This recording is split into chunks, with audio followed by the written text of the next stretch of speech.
especializado en Derecho Urbanístico y Policía, docente universitario y también asesor jurídico de la Institución Universitaria de Colombia, y también ha tenido la oportunidad de ser funcionario de varias entidades distritales en las diferentes alcaldías. Entonces quiero que recibamos con un fuerte aplauso al doctor José Luis González, que nos hablará sobre todo lo relacionado con el derecho urbanístico en la Procuraduría de la Ciudad. Muchas gracias. Muy buenas tardes a todos. Me alegra verlos y más me alegra porque hago parte de la Institución Universitaria de Colombia. Entonces, esto es una gran familia. Sé que hay muchos estudiantes también de la universidad y que van a ser abogados exitosos, administradores. Y ojo, como lo decía nuestro rector, desde ya estamos pensando en la universidad para que se haga énfasis en el tema de la propiedad horizontal, tanto en la carrera de Derecho como en la carrera de Administración de Empresas. Y quiero hablarles de un tema que ojalá todos tengamos un esfero a la mano o tengamos algo con que tomar nota, porque vamos a entrar a mirar las normas que regulan el urbanismo en la propiedad horizontal. Las normas que tienen que ver con la propiedad horizontal. ¿A qué estamos sometidos? ¿Qué podemos hacer? ¿Qué no podemos hacer? Desde la óptica del urbanismo. Recordemos que la propiedad horizontal tiene énfasis en diferentes temas, en el cobro de cartera, en la obligación civil que se tiene, en la responsabilidad civil contractual, extracontractual, en muchos temas, en los temas de convivencia, en aplicación del nuevo Código de Policía con la Ley de Propiedad Horizontal, con la Ley 1801 del año 2016. Pero sea lo primero indicar que cuando la mayoría de personas conocen un tema de propiedad horizontal, pues ya le presentan el reglamento, pero de allí no surgió la propiedad horizontal. La propiedad horizontal surgió antes del reglamento de propiedad horizontal. Es que el urbanizador, antes de enajenar los inmuebles, antes de transferir el dominio, ya los había sometido al régimen de propiedad horizontal. Cuando el urbanizador fue a someter al régimen de propiedad horizontal, lo primero que él consiguió fue un terreno en mayor extensión, fue un lote. ¿Y qué tenía que hacer con ese lote? Ojo, abogados, ¿qué tenía que hacer con ese lote? Porque es que a ustedes les van a pedir asesoría sobre el tema y a las personas que estamos en la propiedad horizontal. ¿Qué tenía que hacer el urbanizador con el lote? Urbanizarlo. Entonces lo primero que debió o debe tramitarse es una licencia de urbanismo. Esa es lo primero, el primer paso que tiene que hacer el urbanizador. Y en esa licencia de urbanismo, según la ley 388 del 97, porque ojo, la ley 388 del 97 es la que crea las curadurías urbanas. Antes de la ley 388 del 97, las normas que existían sobre el tema de urbanismo, como era la ley novena del 89, que también la vamos a tocar, y si me voy más atrás, el acuerdo 036 del 62 y el acuerdo 7 del 79 establecía que esas licencias las expedía la antigua Secretaría de Obras Públicas aquí en Bogotá, y los archivos los tiene Planeación Distrital. Pero con la ley 388 del 97 se crean las curadurías urbanas. En los municipios donde no existen curadurías urbanas, las licencias de urbanismo y de construcción las expide Planeación Municipal. Pero para expedir una licencia no se expide si no se ha verificado la norma del sector.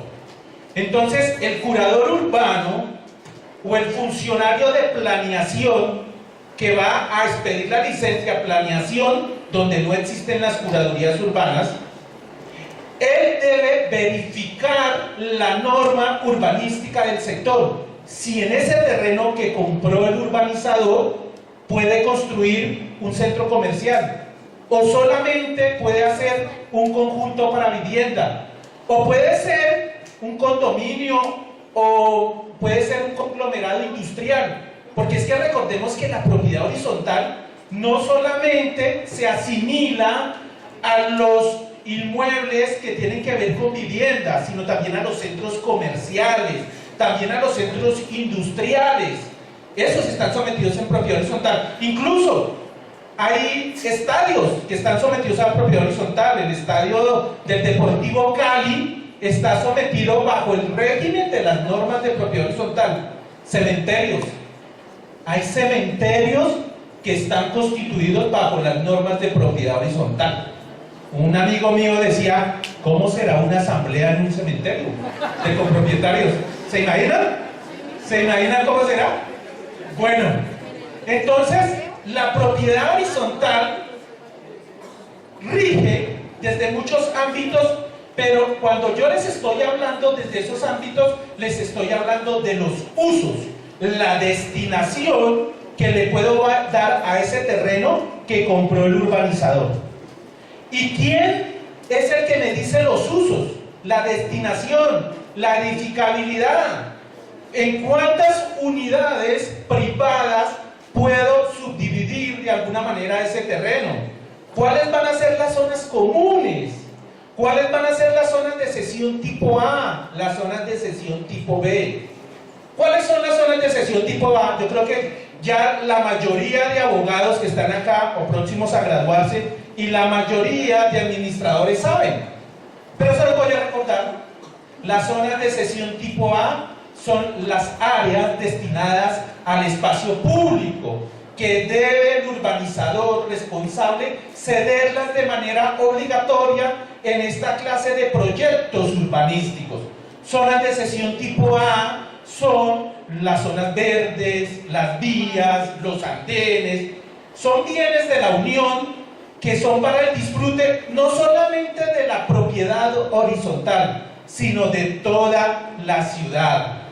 Es un derecho colectivo que puede ser reclamado incluso, y está el mecanismo constitucional para reclamar ese derecho colectivo. Las zonas de cesión tipo A son inalienables, imprescriptibles, o sea, el espacio público nunca podrá ser enajenado, ni se podrá adelantar proceso de pertenencia alguna sobre estos bienes de la Unión. El artículo 63 de la Constitución Política nos dice: las áreas de espacio público tienen esa característica, que son inalienables e imprescriptibles. Entonces el urbanizador está en la obligación de entregar esas zonas de cesión tipo A al Estado, al disfrute de la ciudad, para todo el mundo, no solamente para el conjunto. Mientras que las zonas de cesión tipo B son las zonas comunes de la copropiedad, del edificio, y estas se dividen a su vez en zonas comunes esenciales y no esenciales. Es lo básico que conocemos desde la universidad: zonas comunes esenciales y no esenciales. Y tenemos que saberlas diferenciar. ¿Cuáles son las no esenciales y cuáles son las esenciales? Las no esenciales, por ejemplo, los parqueaderos. Hablamos de zonas comunes no esenciales para el conjunto, porque cuando se presenta un proyecto, está en la obligación de dejar ciertas zonas de parqueo. Entonces, los parqueaderos son zonas de cesión tipo B. Claro que en la mayoría de conjuntos también hay parqueaderos que se utilizan en zonas de cesión tipo A. Y el tratamiento en estos parqueaderos pues viene siendo un poco presionado por la Defensoría del Espacio Público, que exige que los copropietarios, la propiedad horizontal que trata la Ley 675, suscriban un contrato de administración y mantenimiento con la Defensoría del Espacio Público. Eso pasa aquí en la ciudad de Bogotá, pero en cada municipio de Colombia también hay un ente que se encarga, que está bajo la responsabilidad del alcalde. porque el alcalde tiene esa función, de entregar esas áreas de zonas de sesión que serían tipo A, porque es espacio público que algunos utilizan como parqueaderos, en administración y mantenimiento. Pero las zonas de sesión tipo B, que son de la copropiedad, que son áreas privadas, están bajo la administración de la persona jurídica. ¿Quién es el encargado de velar por el mantenimiento y la administración de esas zonas comunes, de las zonas de sesión tipo B? El administrador. Él es el encargado. Recordemos que la ley macro en este momento de propiedad horizontal es la ley 675 del 3 de agosto del 2001. Y dentro de las funciones del administrador, tal vez la principal es esa: velar por el mantenimiento y la debida administración de las zonas comunes, de las zonas de sesión tipo B. Y les decía que se dividen en esenciales y no esenciales. Y es importante conocerles, por ejemplo, las esenciales. La escalera es una zona común de tipo esencial. Yo no le puedo restringir a un copropietario que pase por la escalera, la fachada del edificio, los entremuros, los ductos. Estas son zonas comunes que son de tipo esencial, que yo no las puedo restringir. Pero las zonas comunes que no son esenciales, incluso la ley 675, pero la Corte Constitucional, en una sentencia muy famosa, que yo sé que todo el mundo la conocemos acá, que es la sentencia T633 del 2003, estableció que yo le puedo restringir el uso de las zonas comunes no esenciales, por ejemplo, a las personas morosas, a las personas que no están al día. Incluso en esta sentencia, que fue unificadora de varias acciones de tutela, que incluso algunos de los copropietarios alegaban que se les restringía el derecho a participar en una asamblea general de propietarios por ser moroso, y él alegaba que se le estaban vulnerando los derechos de participar, de asociación, porque no se le permitía participar en la asamblea. La sentencia dice que sí, que se le puede restringir siempre y cuando se haya consagrado esa restricción en el reglamento de propiedad horizontal. Entonces, lo que estamos haciendo esta tarde es recordando las normas de propiedad horizontal con el tema urbanístico. Y resulta que mi urbanizador, que lo dejamos allá, compró el terreno, y lo primero que tramitó fue la licencia de urbanismo, que el encargado de entregarle esa licencia de urbanismo miró las normas del sector, miró si ahí se podía desarrollar el proyecto que él pretende construir, y lo primero que miró fue el POD. Aquí en Bogotá, si el terreno era aquí en Bogotá, porque si era en un municipio más pequeño que Bogotá, se llama esquema de ordenamiento territorial. Pero acá en Bogotá miró el POD, o sea, cogió el decreto 619 del 2000, que incluso después fue actualizado con el 190 del 2004. Ese es el POD que rige la ciudad de Bogotá. Y el POD que rige la ciudad de Bogotá, aunque había sido suspendido en la alcaldía del doctor Petro, porque él aprobó un megapod, que era el decreto 364 del 2013, y que cambiaba ciertos usos dentro de las localidades, cambiaba muchas cosas dentro del POD que tenemos vigente en este momento.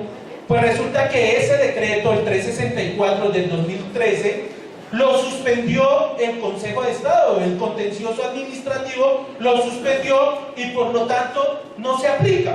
Pero algunas personas que alcanzaron a tramitar su licencia de construcción con esa norma, con el decreto 364 del 2013, pues no se les puede desconocer el derecho adquirido. Los abogados que están acá deben conocer que cuando un acto administrativo de carácter particular y concreto reconoce una situación jurídica concreta, particular, reconoce un derecho, este no puede ser desconocido sin el consentimiento expreso y escrito del titular. Es más, el decreto 01 del 84, que era el Código Contencioso Administrativo anterior, hablaba que se podía revocar esta clase de actos administrativos cuando reconocían un derecho siempre y cuando hubieran sido obtenidos por medios ilegales. Sin embargo, la ley 1437 del 2011 establece que ni aún así, ni habiéndose obtenido por medios ilegales, podría ser revocado este acto administrativo cuando ha reconocido un derecho, porque para revocarlo debe contar en igualdad de armas con el ciudadano, que cuando no está contento con un acto administrativo tiene que demandarlo ante el contencioso administrativo. Pero si el Estado cree que erró en su decreto, en su acto administrativo, tiene que demandarlo. Entonces eso se llama una acción de lesividad. ¿Sí la conocen? La acción de lesividad, cuando el propio Estado demanda sus propios actos administrativos y dentro de los términos que establece la norma. Entonces, cuando se ha reconocido ese derecho, se tiene que respetar. Muchas personas tramitaron licencia de construcción bajo la norma del decreto 364 y las que lo hayan obtenido, pues se les va a respetar ese derecho. Y el urbanizador que está sufriendo, bien sea del gran terreno o del edificio que pretende construir, ya pues habiendo tramitado sus licencias de urbanismo, habiéndolas sacado, lo que dice la licencia es: mire, en ese terreno usted puede desarrollar un proyecto de propiedad horizontal si quiere, tiene que dejar ciertas áreas de espacio público, su uso va a ser residencial, o va a ser comercial, o mixto, o industrial, se le permite. Pero para que le hubieran expedido esa licencia de urbanismo, el curador verificó el POT, o el esquema de ordenamiento territorial. Y lo que a continuación debe hacer el urbanizador es tramitar ya en concreto la licencia de construcción, que tiene que estar concordante con la licencia de urbanismo y con las normas de urbanismo del sector. Entonces, si cogemos la ciudad de Bogotá y cogemos nuestro POD actual, el 190 del 2004, encontramos que la ciudad de Bogotá fue dividida en 20 localidades, y a su vez cada localidad, porque antes se llamaban zonas, la zona de Bozo, antes le decían, no le decían la localidad de Kennedy, de Suba, de Engativá, sino le decían zonas. Entonces la zona octava o la zona séptima. Ahora con el POD, con el decreto 190 del 2004, se dice que son localidades, y cada localidad a su vez también fue subdividida, y entonces fueron subdivididas en UPZs, unidades de planeación, unidades de planeamiento zonal. O sea, son subdivisiones dentro de la misma localidad. Cuando ustedes les hablen de UPZs, ¿qué es eso? No, la UPZ es la subdivisión que hay dentro de la misma localidad y que tiene una norma especial dentro de esa subdivisión. Cuando el urbanizador o el constructor responsable va a tramitar la licencia de construcción, tiene que consultar la UPZ para presentar su proyecto, porque si lo presenta de manera diferente a lo aprobado, a lo que le permite la UPZ, tiene que ser rechazado, no se lo van a aprobar, porque el curador urbano tiene que ejercer ese control y le va a exigir: ojo, señor urbanizador, señor constructor, usted que quiere adelantar ese edificio de 8 pisos, en ese sector solamente se permiten 4, usted no lo puede adelantar de 8 pisos, o en ese sector sí se puede, pero usted me tiene que dejar esto de zonas comunes, usted tiene que dejarme esto de áreas de aislamiento posterior, de áreas laterales, de áreas de antejardín. Entonces, de ciertos parqueaderos, consulta la norma del sector, consulta la UPZ, y cada localidad tiene varias UPZs. Acá hay mucha gente de Kennedy, ¿cierto? Pero hay otras localidades. En Kennedy, por ejemplo, ¿cuántas UPZs hay? 12, muy bien. En Kennedy hay 12 UPZs. Entonces encontramos que está la UPZ Kennedy Central, la UPZ Américas, la UPZ Britalia, la UPZ Corabato. Entonces, así en cada localidad. En Bosa, la UPZ Central, la UPZ Occidental, y cada una tiene un número.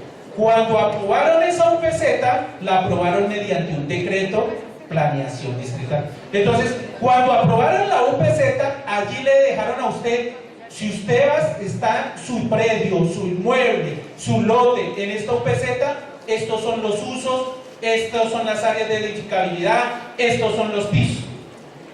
Y les dije que la propiedad horizontal surge antes de que el constructor venda sus apartamentos. Surge antes porque es que para construir tuvo que tramitar la licencia de construcción en modalidad propiedad horizontal.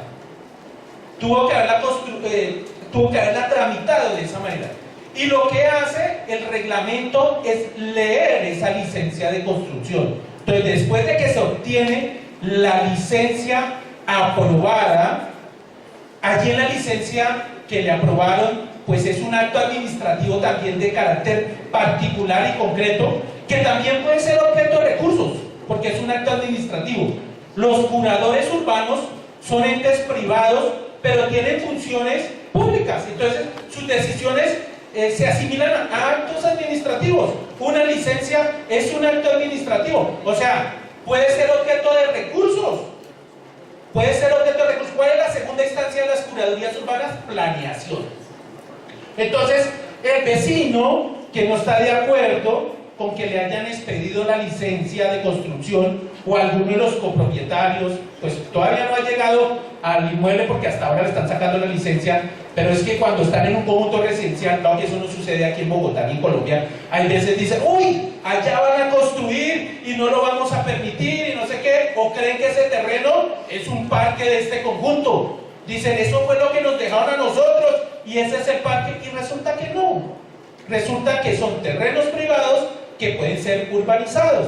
Entonces la licencia de construcción también puede ser objeto de recursos. El de reposición ante el mismo curador. El subsidio apelación ante planeación distrital. Y también puede ser objeto de revocatoria.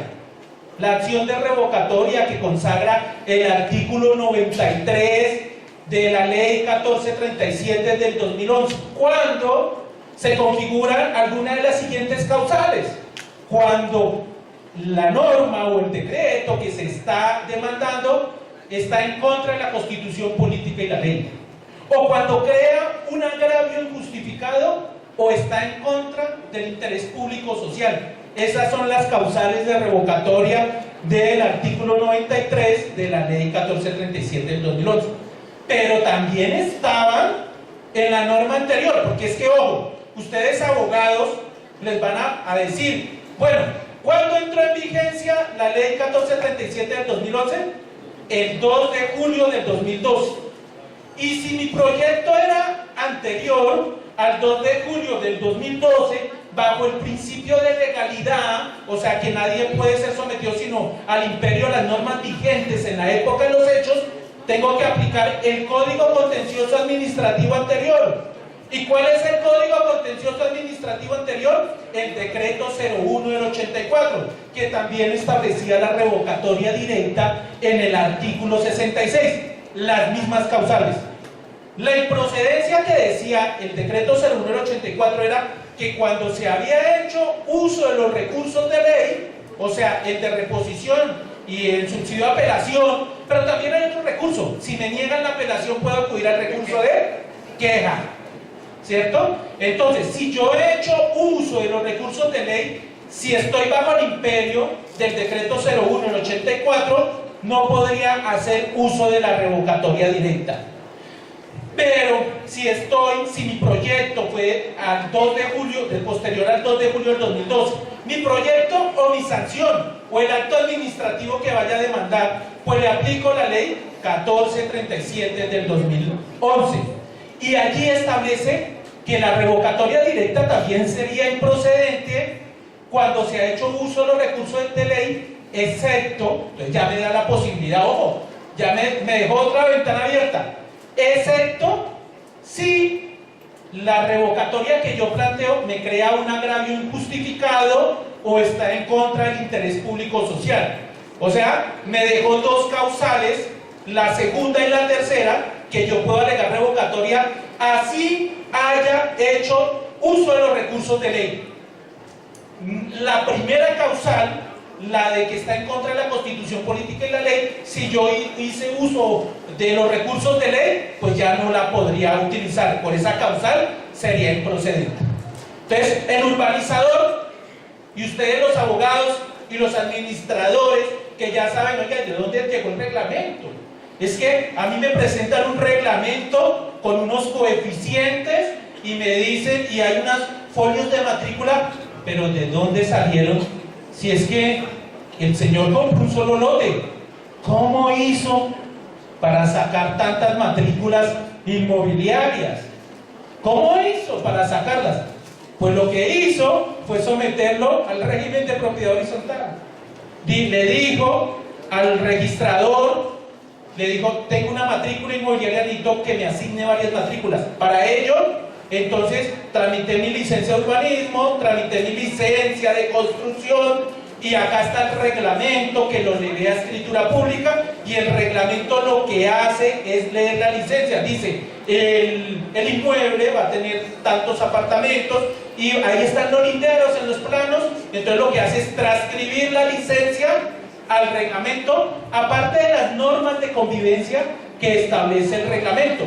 Pero esa primera parte descriptiva en la cual se debe colocar los linderos de los inmuebles cuando se va a constituir por primera vez en propiedad horizontal, se toman de la licencia de construcción, de los planos que fueron aprobados en esa licencia de construcción. Entonces ahí encuentran que por el CENIR tantos metros, que por el NADIR, o sea, son los linderos de la propiedad horizontal.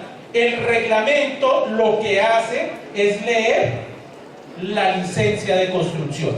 Y es más, cuando se va a constituir en un régimen de propiedad horizontal, se debe protocolizar con ese reglamento la licencia y los planos. Así lo establece la ley 675 del 3 de agosto del 2001. ¿Voy muy rápido? Porque es que el tema me apasiona y me emociona mucho el tema, y es el tema que vamos a inculcar desde la institución universitaria de Colombia.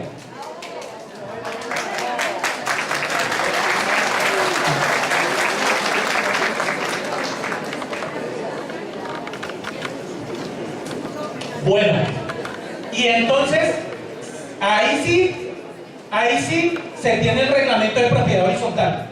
Y al tener el reglamento de propiedad horizontal que hizo el urbanizador responsable, asesorado por ustedes, por los que ya han sido administradores, miembros del consejo de administración, los abogados, que yo les recomiendo, cuando vayan a hacer un reglamento, miren en concreto el proyecto, si es residencial, de acuerdo al uso aprobado en la licencia. Ustedes no me pueden colocar en un reglamento que le van a permitir unos locales comerciales al edificio cuando en la licencia no aparece por ningún lado el local comercial. Su destinación es únicamente para vivienda. Si aparecen los locales, pues sí los van a colocar. ¿Y qué pasa?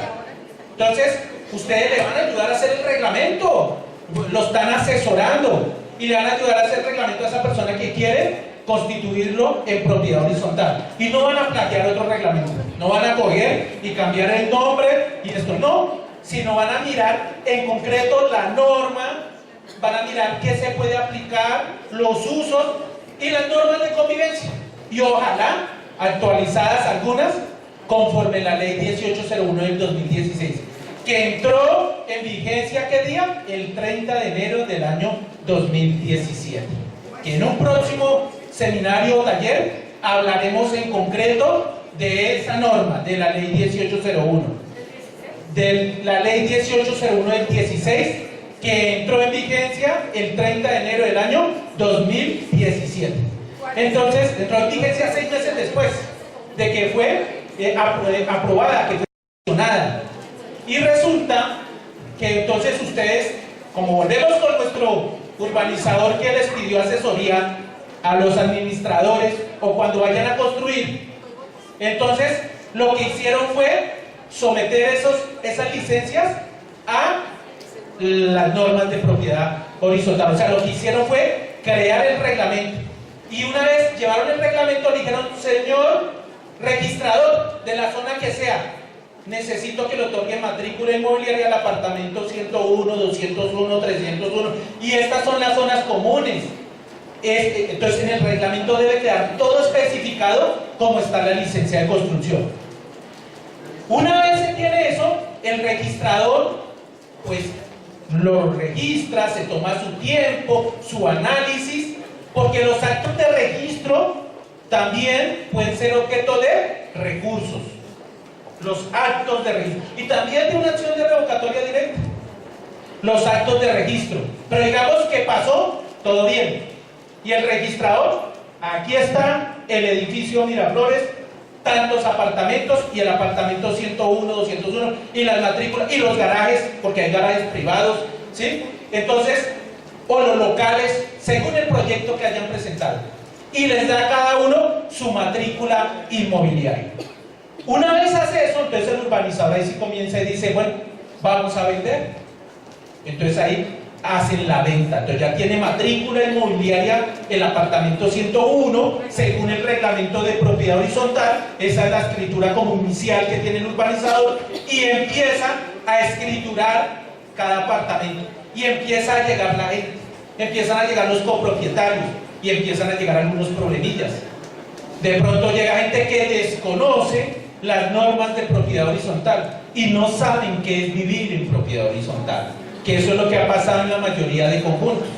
Entonces empiezan a llegar y empiezan a organizarse, porque también allí hay profesionales, y entonces el urbanizador responsable dice, yo ya transferí más del 50% de los inmuebles y les voy a entregar las zonas comunes. Y entonces, ¿a quién le debe entregar las zonas comunes? Al administrador. Entonces voy a hacer la entrega de las zonas comunes. Y se tienen muchas demandas, ojo, porque es que hay constructores, urbanizadores que no cumplen. Entonces se vienen muchas demandas. Pero digamos que todo, en el ejemplo, pasó y entregaron las zonas comunes. Y le entregó la administración provisional, porque él era el administrador provisional, y nombraron un administrador los nuevos copropietarios. Pero antes de esto, el urbanizador tuvo que haber llevado el reglamento de propiedad horizontal con su registro, ¿a dónde? A la alcaldía local. Así lo establece la ley 675, o a la alcaldía municipal. Para cuando se nombre el representante legal, el alcalde certifique quién va a ser el nuevo representante legal. Es que básicamente el control administrativo y policivo que habla la ley 675 de las alcaldías locales se suscribe como a dos aspectos. Uno, pues inscribir, no, como a tres, digamos. Uno, inscribir la persona jurídica, o sea, es con el reglamento y su debido registro. Dos, expedir el certificado de existencia y representación legal. Y tres, cuando a algún copropietario no le dan copias de un acta o de algún documento, requerir al administrador para que le dé las copias. Ese es todo el control administrativo, todo el control que tiene la alcaldía. Entonces, todos los problemas que surgen en la propiedad horizontal, ¿a dónde vamos? No hay una entidad. Y por eso hay muchos estudiantes, muchos administradores, muchas personas que vinieron y dijeron, oiga, apoyemos el tema de mirar cómo modificamos la ley o presentamos un nuevo proyecto, y se han presentado proyectos. Creemos una institución como una superintendencia que puedan hacer auditorías. Hay muchos proyectos sobre el tema. ¿Por qué? Porque el alcalde local, que la ley 675 del 3 de agosto del 2001 le da el control administrativo y policivo, solamente tiene esas tres funciones, no tiene más.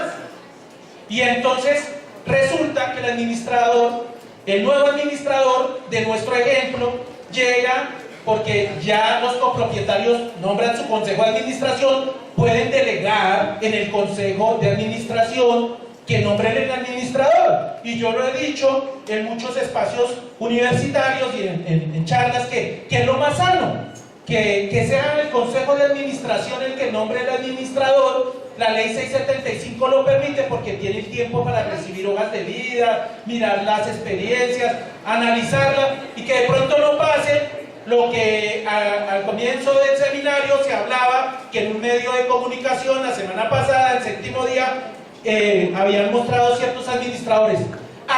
De acá de este recinto, hoy no va a salir ningún administrador cuestionado, ningún estudiante cuestionado cuando vaya a administrar, ningún abogado, porque va a conocer las normas de propiedad horizontal, ¿cierto? Entonces, en este caso, hay gente interesada en presentar sus proyectos, pero resulta que lo tenemos que, en este momento, con lo que hay. Y lo que hay es la ley 675 del 3 de agosto del 2001. Pero acá no se acaba el tema del derecho urbanístico con la propiedad horizontal. Ya lo constituimos y ya están viviendo ahí. Resulta que en muchos edificios, recordemos que los que sean con destinación únicamente para vivienda, ¿dónde les dieron esa destinación? En la licencia de construcción y desde la licencia de urbanismo, ¿cierto? Según la norma, la UPZ y el POT. ¿Listo? Entonces, en muchos conjuntos sometidos a vivienda, alguien colocó una tienda. Claro que en los conjuntos de ustedes no sucede eso, ¿cierto? No sucede eso, colocó una tienda. No. Y entonces, o colocó un bar, peor, alguien colocó un bar. Y en el reglamento, ¿qué dice? Que es para vivienda, ¿cierto? Que es para vivienda. Entonces, colocó un bar, le dieron la destinación diferente. O colocó un comercio de alto impacto, colocó que agrede a la copropiedad, que agrede a la persona jurídica. Porque es que según la ley 675, los conjuntos residenciales sometidos al régimen de propiedad horizontal son una persona jurídica. Porque antes de la ley 675 habían otras normas, que ustedes también conocen, los abogados. La ley 182 de 1948, que era un régimen de comunidad. La ley 16 del 85, ahí ya apareció, había dos normas al mismo tiempo. En la ley 16 del 85 ya se hablaba de persona jurídica. Y había otra ley, la 428 del 98, unidades inmobiliarias cerradas. ¿Qué hizo la ley 675? Derogar las normas anteriores, dejar una sola norma como persona jurídica. Y resulta que en este caso colocaron una industria en un apartamento y no podemos dormir, o colocaron una tienda. Entonces allí también se están infringiendo las normas urbanísticas. ¿Por qué? ¿Cuál es el control? Porque resulta... Doctor, disculpe una pregunta ahí. Es que alguien me hacía esa pregunta hace poco. Y decía, ¿qué hacemos cuando eso sucede? Y la señora declara, tiene un tema de confecciones, no tiene vitrinas, y declara que es madre soltera, y dice, no me puede vulnerar el derecho de trabajo porque yo soy madre soltera, y tengo 3, 4 máquinas. Yo creo que de pronto a algunos les pasa, ¿qué se puede hacer ahí? Bueno, una cosa es la parte legal y otra la parte humanitaria. ¿Sí? Una cosa es la parte legal, porque uno a veces dice, pobrecita la señora, los niños, y de pronto pues, sí, pero dura la ley, pero es la ley. Una cosa es la parte legal y otra cosa es la parte humanitaria. Cuando una persona, en el ejemplo que nos coloca el doctor, va a colocar un establecimiento de comercio o una industria, debe cumplir con unos requisitos. Antes del año 95, pedían una patente o licencia de funcionamiento y se iban ante el amigo político o ante la alcaldía zonal y obtenían eso.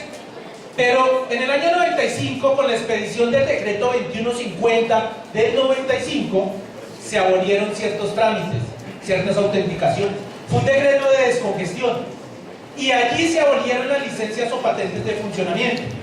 Y con ese decreto digo, todo establecimiento, toda actividad comercial debe cumplir con los requisitos. Después fue desarrollado con una ley, con la ley 232 del 95.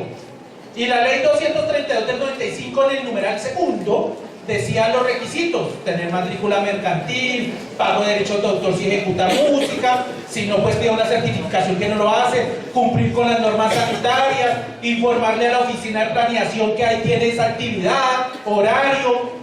Y el quinto requisito, cumplir con las normas de uso del suelo. El más importante, El más importante, recordemos que nuestra licencia dice que no se permite comercio ni industria. Si se permite es otro cuento, pero las unidades que permiten ese comercio ya están identificadas en el reglamento de propiedad horizontal, ¿no? Entonces, digamos que en nuestro ejemplo no se permite porque lo colocó en el apartamento la señora, la industria. En el reglamento no se permite porque es para vivienda, el de nuestro ejemplo, ¿cierto? Es para vivienda. Que la Asamblea General de Copropietarios se reunió y dijo, permítase.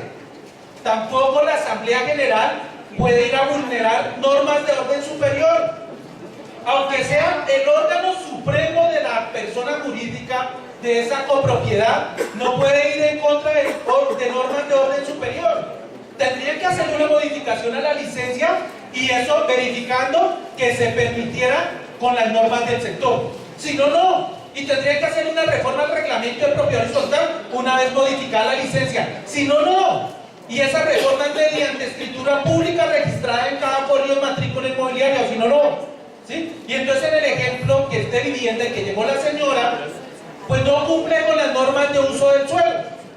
Y el artículo 4 de esa ley 232 del 95 dice que los alcaldes locales ordenarán el cierre definitivo de estas actividades que no cumplen con las normas de uso del suelo. Eso sí, siempre respetando el debido proceso. Y los alcaldes locales, ¿qué hacían? Adelantar una actuación administrativa. Pero también desde la copropiedad se está infringiendo las normas de la propiedad horizontal. O sea, el administrador también puede tomar ciertas medidas. Claro, una cosa es la parte humana, otra cosa es la parte legal. En el ejemplo que me colocan, pues sí, ¿cómo dejamos a esos niños sin sustento, sin el mínimo vital? La Corte Constitucional, mire, en infinidad de tutelas, porque tuve la oportunidad de trabajar en unas alcaldías locales, llegaban siempre que se iba a ordenar el cierre definitivo, tutelas por el derecho al trabajo y al mínimo vital. Y resulta que no, que la tesis es la siguiente, que a usted no se le está restringiendo el derecho a trabajar. Lo que pasa es que usted tiene que trabajar en un sitio adecuado para ello, que lo permitan las normas, porque yo con la tesis de que el derecho al trabajo no puedo vulnerar normas de orden superior como son las normas de uso del suelo, o sea, las normas urbanísticas. Entonces, el alcalde local ordenaba el cierre definitivo, claro que eran querellas largas, porque allá lo llamaban, y el procedimiento está en el decreto 0184, si esa actuación la conoció antes de qué día, del 2 de julio del 2012. Si fue después del 2 de julio del 2012, su procedimiento está en la ley 1437. Y el alcalde local ordenaba el cierre definitivo, claro que podía ser por la parte que se sentía afectada en cualquier establecimiento, no solamente en la copropiedad. Se sentía afectada, pues puede interponer los recursos de ley. ¿Cuáles son los recursos de ley? El decreto 0184 me hablaba en el artículo 51. El recurso de reposición dentro de los 5 días siguientes a la notificación, y o en subsidio, pues el de apelación dentro de ese mismo término. Si le llegaran a rechazar la apelación, no a decidirla, sino que el funcionario en primera instancia, el alcalde, decía, mire, es que usted la presentó extemporánea, o no le concedo la apelación por X motivo, porque no motivó bien el recurso, entonces ahí procedía dentro de los otros días siguientes, 5 días siguientes, a la notificación, el recurso de queja.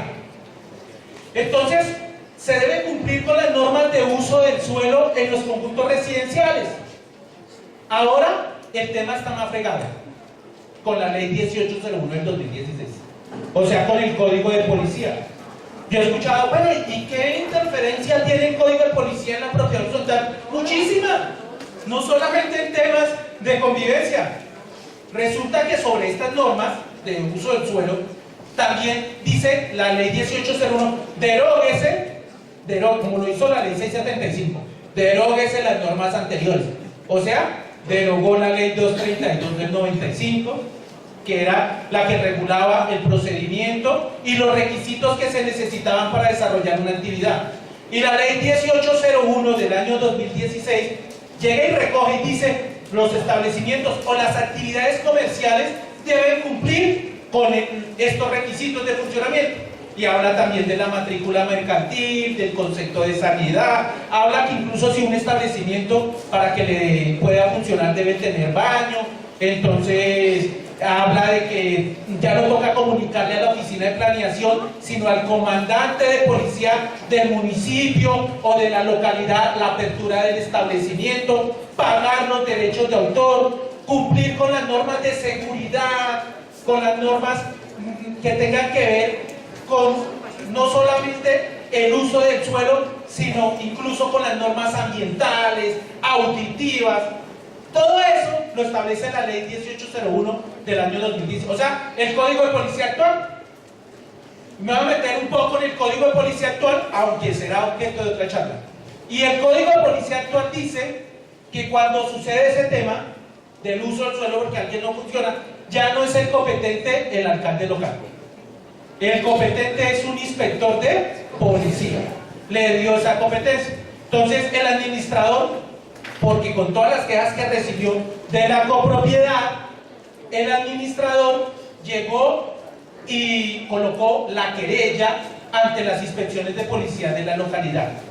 Y el inspector aboca conocimiento y de manera inmediata cita a una audiencia pública, que puede ser en el mismo sitio o en el despacho. El artículo 223 del Código de Policía actual, de la ley 1801, dice cuál es el procedimiento. Entonces cita, y ahí en esa audiencia se puede llegar a tomar decisión. Y si se llega a tomar decisión, de una vez en esa misma audiencia, toca sustentar los recursos. Igual que una audiencia de las que trata el artículo 373 del Código General del Proceso. O sea, cuando yo estoy en un proceso ante un juez, tengo que respetar el procedimiento que establece el 372 del Código General del Proceso y el 373. En el artículo 223 del Código Nacional de Policía se unieron esos dos artículos. Entonces, de una vez se puede tomar decisión. Y el inspector de policía, ¿qué hace? Escucha las partes, verifica los requisitos, debe verificar en el reglamento de propiedad horizontal si cumple con las normas de uso del suelo. Tiene un arquitecto o un funcionario de la alcaldía, le pide un concepto, él rinde el concepto, está en las partes, está si quieren ir con apoderado, que es lo normal que deban ir con apoderado. ¿Cómo se van a defender? ¿Cómo van a presentar recursos si no tienen una persona que lo represente en ese momento? Y el inspector de policía se encuentra que no cumple con las normas de uso del suelo, ahí mismo, en esa audiencia, puede ordenar el cierre definitivo de ese establecimiento y colocar otras sanciones, multas, de las que establece el Código Nacional de Policía, ¿cierto? Ahí mismo puede ordenar el cierre definitivo y ahí mismo toca interponer los recursos de ley. Y hay una diferencia entre el Código de Policía que estamos manejando y la norma anterior. ¿Cuál es la diferencia? Que cuando yo interponía los recursos con la ley 1437, porque el procedimiento antes de que entrara en vigencia el Código de Policía, el cual entró el 30 de enero del 2017, ojo, los establecimientos o las actividades que puede investigar el actual Código de Policía del inspector son las que surjan después del 30 de enero del 2017. Las anteriores siguen porque el artículo 239 del Código de Policía también así lo establece, y el principio de favorabilidad con la norma anterior. Y en la norma anterior seguían con la alcaldía. Cuando yo interponía recursos en la alcaldía, eran en el efecto suspensivo. Ante el inspector, en el efecto evolutivo. O sea, me hacen efectiva la medida, me hacen efectivo el cierre definitivo. Entonces, esos temas de urbanismo sí se ven en la propiedad horizontal. Esos temas sí tienen el funcionario a donde debemos acudir. Sí conocemos el procedimiento. Pero adicionalmente, las normas de uso del suelo no son nuevas. Yo les decía, están en el POD actual, están en las UPZ, pero también las normas antes al POD, porque se les puede presentar, estaban en el acuerdo 6 de 1990. Había unos decretos que era el 325 del 92 y el 735 del 93, donde ustedes, cuando estén asesorando, pueden consultar para mirar bajo el principio de legalidad lo que es aplicable y lo que no es aplicable. Creo que el tiempo ya se me está agotando, es un tema, pero en otra oportunidad yo creo que lo vamos a poder desarrollar. Igual, yo sí les quiero decir, muchos conjuntos tienen, 5 minutos, ¿sí? 5 minutos. Bueno, muchos conjuntos tienen otros problemas que tienen que ver con el derecho urbanístico. Por ejemplo, a ustedes los llaman para que les asesoren porque tienen un cerramiento. Es que el conjunto residencial, el constructor o nosotros mismos le hicimos un cerramiento. Pero resulta, Casablanca, entonces, le hicieron un cerramiento. Casablanca tiene una querella, es la 117 del 86, tiene 30 y pico de años. Entonces, resulta que tienen un cerramiento y está sobre el espacio público, o sea, sobre las zonas de sesión tipo A. Muy bien. Entonces, esas no pueden legalizarse. Claro que se puede acondicionar si son parques de bolsillo, o sea, las zonas verdes. Hay un acuerdo del Consejo de Bogotá y un decreto que establece que yo puedo tener cierto mobiliario sobre los parques de bolsillo, pero a cierta altura. Antes era 1,90, ahora es a 1,80 de altura, con un 90% visibilidad, con un zócalo en mampostería de 30-40 centímetros de altura. Eso lo permite sobre parques de bolsillo, pero la mayoría de conjuntos tienen cerramientos no sobre parques de bolsillo, no sobre zonas verdes, también sobre zonas o franjas ambientales de las avenidas. La mayoría que no podrían acondicionarse a un parque de bolsillo, cuyo trámite también tiene que ver el IDR para entrar dentro de esa legalización como parque de bolsillo.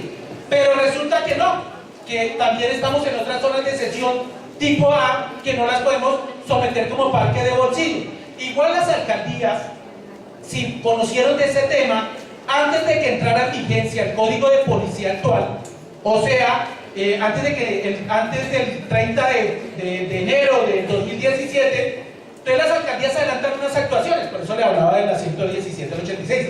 Entonces, esas actuaciones, ¿cómo eran?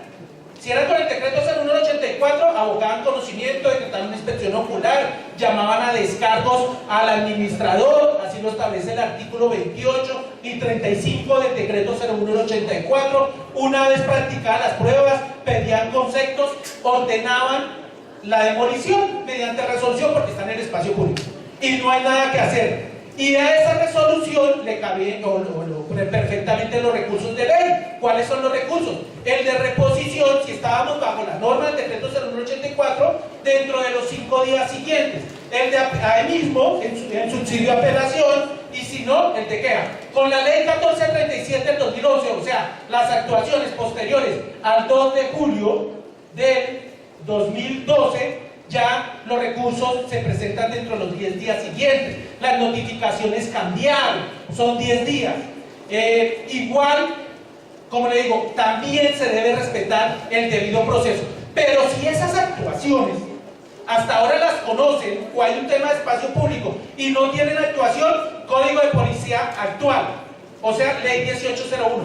El anterior era el decreto 1355 del 70 que estableció un procedimiento sobre estos temas, artículo 132, y el Código de Policía de Bogotá.